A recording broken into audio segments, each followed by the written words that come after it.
Ang kape ang kilala nga pampabugtaw sa aton nga tanan, ilabi na gid sa mga masakit nga kamatuoran.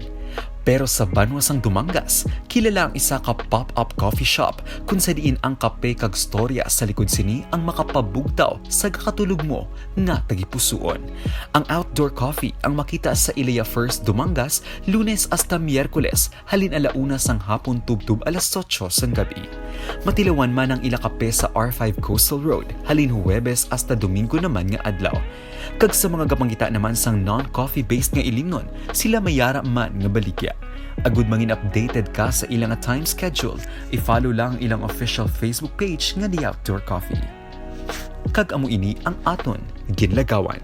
Ako si Kabanderang Raymar Tifrasio, nagabandera sa matudtuod nga serbisyo publiko kag kalingawan sa Iloilo. Radyo Bandera.